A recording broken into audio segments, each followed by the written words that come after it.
Hello and welcome to Express Sports Podcast. You're listening to Game Time with me, Mihir Vasavda. Amit is here as always. And before we start today's episode, एक गहरी सांस ले लीजिए. Unless you are from the Northern Belt, अगर जो आप Delhi, Haryana, Punjab, UP कहीं से भी सुन रहे हो, तो सांस लीजिए. गहरी की चिंता मत कीजिए because, well, we are talking about the pollution levels in the northern part of India and its specific impact on sport. I know it's been a subject that's spoken about a lot, especially in the winters, all winters for the last few years. But a series of incidents have happened in the last few weeks, which we thought that need to be highlighted. Starting with, of course, what happened at the India Open badminton. Now, we did an elaborate episode on the India Open a couple of weeks ago when Vinayak was with us. But as it happened that some of the international players who took part in the India Open wrote to the International Olympic Committee, complained to them about the hygiene issues at India Open, and more importantly, also the pollution, which they said has been affecting their performance. Now, the International Olympic Committee confirmed to us that this happened. But Amit, those players are here for 1 week in a year. But for Indians, there seems to be no other choice but to kind of keep on grinding in such conditions and अलग level पे training impact हो रहा है, as we found out in the series of stories that we have done.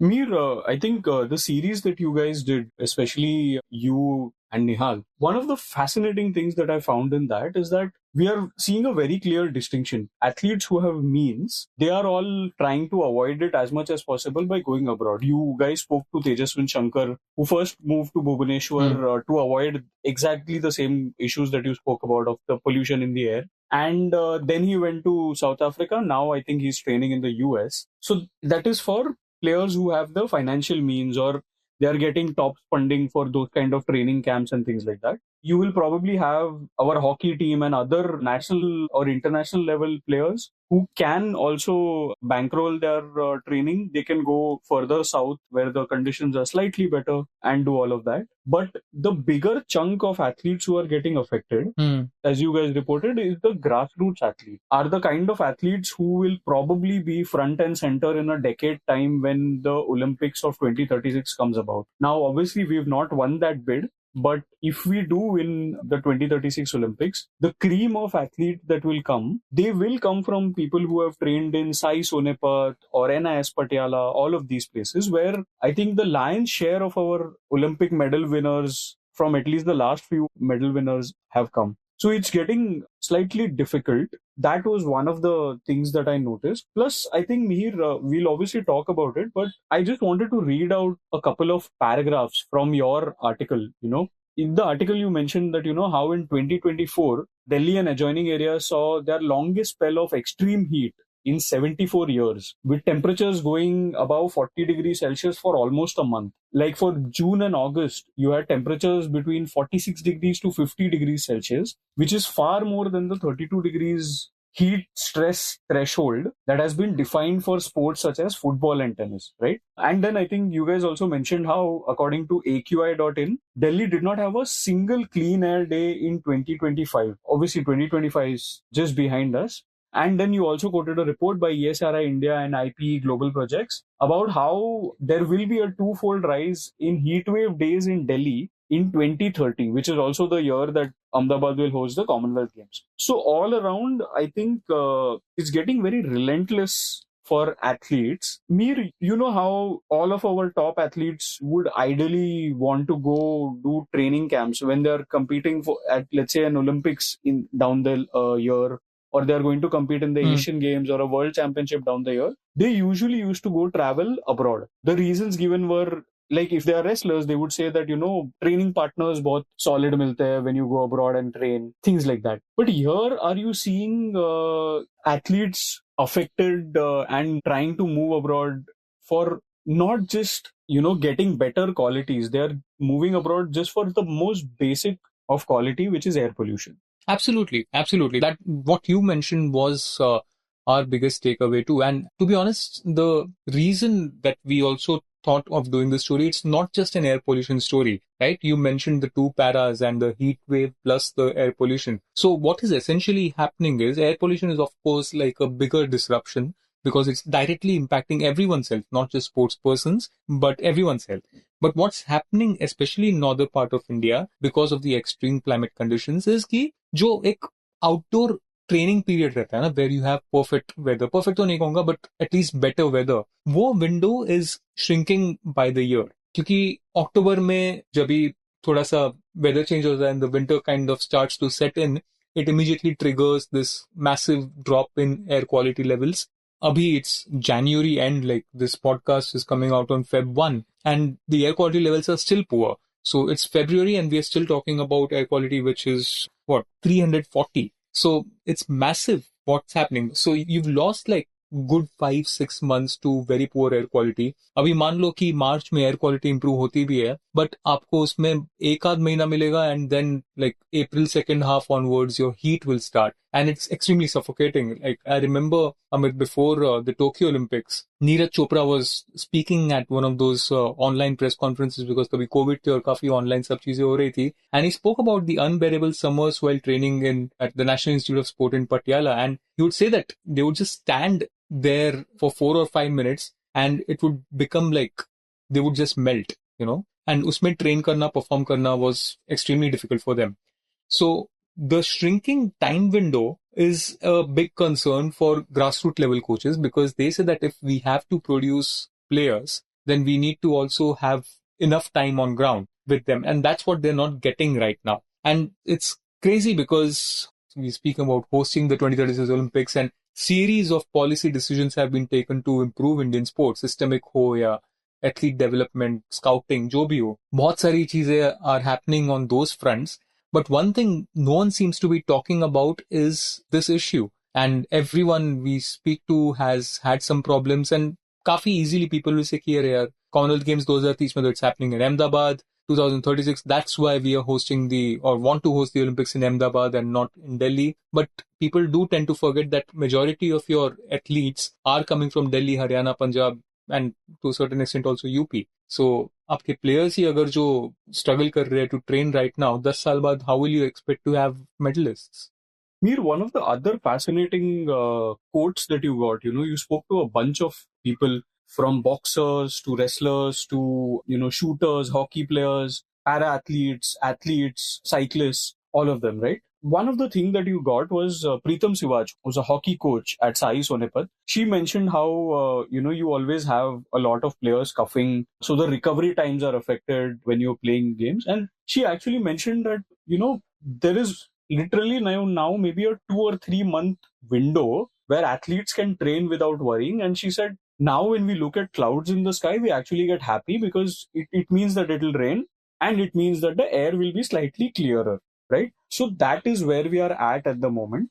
But Mihir, just talk to us about, you spoke about Neeraj talking about it. I've spoken about Preetam Sivaj talking about it. I dare say these are all outdoor games. You have athletics, you have something like hockey, things like that, which are you played out in the open. But just talk to us about the other sports also. You had some fascinating insight from Dipali Deshpande, who's a shooter. Now, when we think of shooting as a sport, we always think of air-conditioned playing halls, all of that. So why is it a problem in a sport like shooting?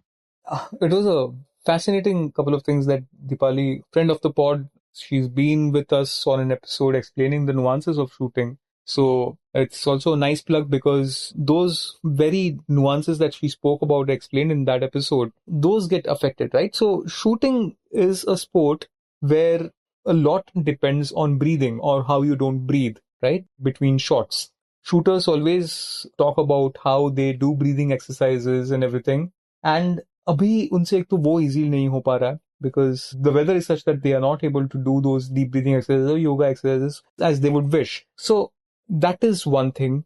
Like any other player or any other human being in that part of the country right now, the shooters also have developed health issues. But I found it extremely, interesting when she said that the smog levels become so high that on some days when they're training at the Dr. Kearney Singh shooting range in Delhi, जो 50 meters की range होती है, जहाँ पर the target is at a distance of 50 meters from where the shooter is standing, वो outdoor होता है compared to, the 10-meter variation of it.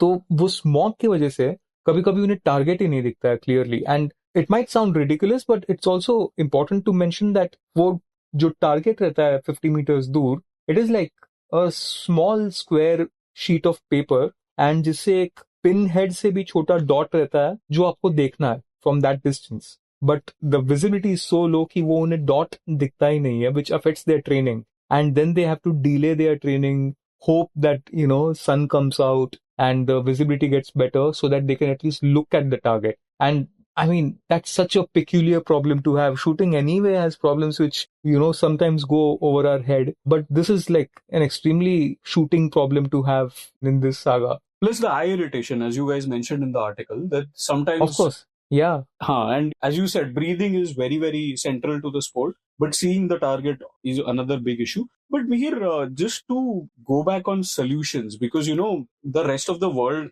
obviously, you guys have also written that, there are a bunch of solutions that are being contemplated. Weather or, temperature, climate, these sorts of issues are not... they're not maybe restricted to India alone, right? You go to the global north, you go to countries like Norway, and they have basically a freezing season for many months. And their primary sports are things like football, right? So they have workarounds for it. Like, I've personally gone to the childhood club of Erling Haaland, which is Brynner. And what they do is they basically have an indoor football training center where all their kids train when it is too cold to be training outside in the snow and whatever, right? So that is one solution. We've seen...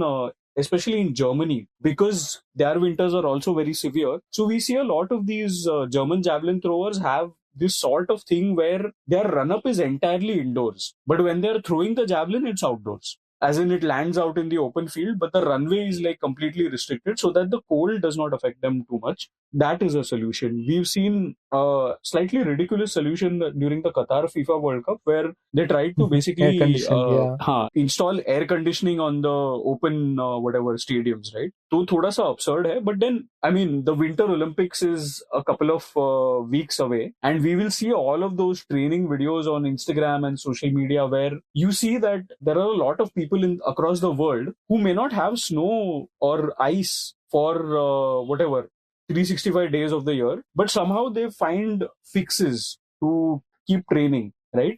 They will probably strap they train at home also. But so what are the solutions that Indian athletes can maybe get creative and find in such cases, or maybe the solutions that the government can come up with? Because as you guys have mentioned, there are a bunch of eminent athletes like Bindra, Gopi Chand, who are all looking into this and trying to figure out ways to go around this issue. No, so they're not looking into this per se. So for example, Bindra gave government his suggestions to how to improve the administrative efficiency. Right. Gopi Chand spoke about the coaching issues. Gopi Chand, interestingly, in his report, he urged the government कि आप एक indoor stadium बनाओ at NIS Patiala, because that is your main premier sports training center. So his idea was to have an indoor training center, which is perhaps the most common solution that everyone has spoken about. Be it hockey or shooting or anyone else that we've spoken to, they say that it is important to... Even Neeraj spoke about this, no? I think a couple of years back, he said that indoor tracks are the necessity for NIS Patiala. Yeah, absolutely. And so that is like a solution where at least in summers you can train indoors. But I was actually, jab we were researching for this story, I kind of got into this rabbit hole and saw what Beijing did when they were hosting the Olympics in 2008. Because if you remember, tabhi the whole argument or the whole narrative was that the Beijing air is too toxic for anyone to breathe or to kind of be healthy in that air quality.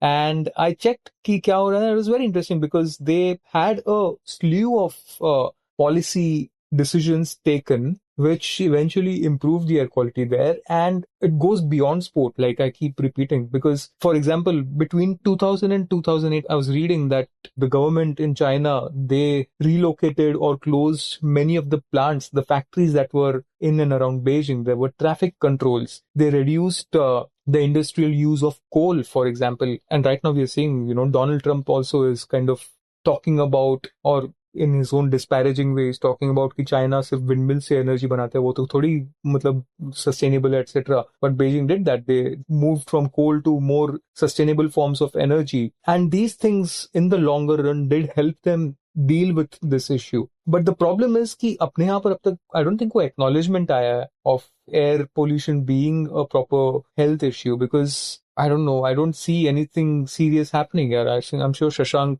speaks to more people who are clued in about air pollution. But it's very simply here, sport and health are linked always to each other. And what's happening right now with air pollution, it's just putting those two things at odds with one another, So there have to be proper long-term solutions for both indoor stadiums, of course, but also to tackle the long-term effects of air pollution. If I'm not mistaken, except for one indoor stadium in Bhubaneswar, which was specifically made so that athletes can train without the glare of the sun and things like that. Yeah. I'm not sure there are other indoor stadiums in India, right, for most sports. Even I can't think of any, at least of proper quality, at least. It's not there. There are multi-purpose stadiums, but not an indoor athletics track where the track and field guys can train. And it's funny because India wants to host the World Indoor Championships in a few years, because India wants to host everything literally जो भी अभी दुनिया में मिल रहा है. Right. And Mir, I think obviously you've spoken to a bunch of players, but I think you also spoke to Dr. Randeep Guleria of AIIMS, All India Institute of Medical Sciences, and he had something fascinating to say about the effect that polluted air has on athlete physiology. Could you maybe talk us through that? So basically, he's saying that it affects directly their health in terms of phrases, heart issues. It could do that. It could affect their brain as well. His logic, his explanation was that, exercising in that polluted air puts a lot of strain on lungs and it reduces their capacity. So in such cases, it could then affect person's heart and brain. And then his prescription, his suggestion is quite simple. He's saying that this entire belt, the Indo-Gangetic belt, where incidentally most of India's premier training institutes are, and not just training institute, even competition venues, right? The Jawaharlal Nehru Stadium in Delhi, the Indira Gandhi Indoor Stadium, all these venues are in that belt. And his suggestion is that India will need a base camp in a region that is outside the Indo-Gangetic belt. So essentially, he's also suggesting that you start moving out, which the athletes have already started to do. So it'll be interesting. And it's also, fascinating because India do not seem to be learning from this. There are still events and matches and everything being planned in Delhi, in Punjab, in the Northern Belt year on year. And I hope not, but again, when the Badminton World Championships begin in August, there will be issues of one kind or another, perhaps not air pollution, but maybe the heat. And of course, heat is a universal problem and players deal with it. But India need to find venues which are outside Delhi, and you really can't be having everything in Delhi right now. And Mir, I think the bigger problem maybe, according to my understanding, is that India also maybe need to, the Indian authorities at least, maybe not get too defensive about things when, foreign players complain. The standard go-to response can't be, "Arey, ye to matlab subjective hai. Your levels are much different than our baseline levels," or things like that, because we've seen it in a bunch of... Or like Shrikant said, na, कि अरे वहां पर light चली गई थी, हम खड़े थे कोर्ट पे. Correct. So that's what exactly. So I think that is another big issue. That's, as you said, we haven't made any changes. Maybe we don't seem to be learning too much. But maybe that's also because we are so defensive to begin with. Every time somebody complains, we just go into that shell of saying, "Arey, they are trying to malign our image and whatever." And it may not be true, because obviously athletes, more than anybody else, as you mentioned in your article, thanks to Dr. Randeep Guleria, that because athletes exercise so hard, or when they're competing, their heart rates, their breathing levels, everything is accentuated in a sense, or exacerbated. So you are obviously going to be breathing much more of the toxic air. So they have a very heavy effect on their bodies because of it. So it's not something you can just, I don't want to use the phrase push under the carpet, because वो carpet भी dusty होगा, उसमें से धूल निकलेगा. Dust allergy हो जाएगा. Yeah. But at this point, I think maybe we should bring in Shashank for some final words, if he has some observations, some questions. I think my observation is just that I really don't think we are treating this as an emergency. And I don't think we've ever treated anything as a health emergency in my lifetime, except COVID. Except COVID, where, people were dying every day specifically because of it. Nothing else has been an emergency. And I think that's the problem. And Shashank, in fact, I remember reading all these articles from Delhi where, there are these articles that when people talk about AQI and whatever, there are these misting trucks that are just taking production hours or taking circles around those machines that actually measure AQI. So that's one of the solutions they found, which is creative, which is jugaad, but it does not maybe actually solve the problem. Yeah, no, I mean, not at all. Like you're literally spraying water at the problem. That's how ludicrous it is. Which we can do to, if we are hosting like a world championship or something in Delhi, we can always do that to players. Keep spraying them with water, right? Yeah. Just have one person next to them just spraying them with water and another person like fanning them for clean air. But my point also is that there is excessive focus on Delhi, but the other places aren't really that well off either, right? We're sitting in Bombay, Amit, and we are recording this on Jan 31st evening, and abhi yaar, the AQI is close to 300. People, again, we're talking about Ahmedabad as this big destination for sports in the future. I was there in November, period when India would perhaps be hosting the Commonwealth Games in 2030, and if they win the Olympics in 2036. And even then the AQI was around 200 or a little more than that. So, agar jo hamara standard hai ki 400 nahi jana chahiye, then we are good. But 200 and 300 also isn't something that will be really appreciated by anyone. Forget the international athletes. By the way, so I'm on aqi.in and look at this. Okay, Rohtak is 389, Aligarh is 368,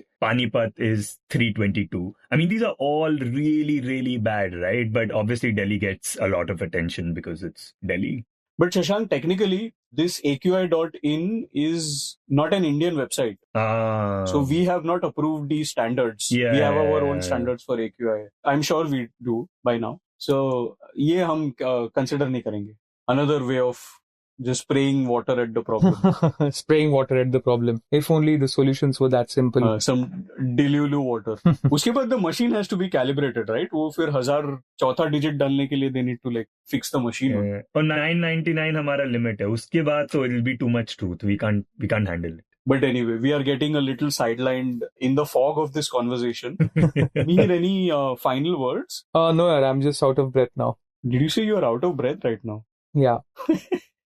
Bad joke.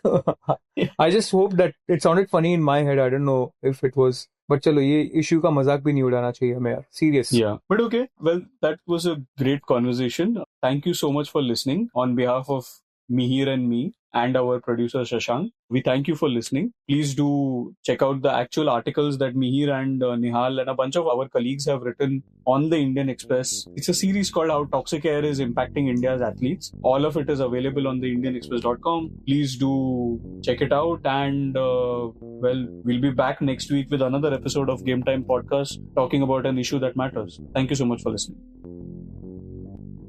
You were listening to Express Sports by the Indian Express. This week's show was edited and mixed by Suresh Pawar and produced by me, Shashank Bhargava. If you like the show, then do subscribe to us wherever you get your podcasts. You can also recommend the show to someone you think will like it. Share it with a friend or someone in your family. It's the best way for people to get to know about us. You can also tweet us at Express Podcasts and write to us at podcasts@indianexpress.com.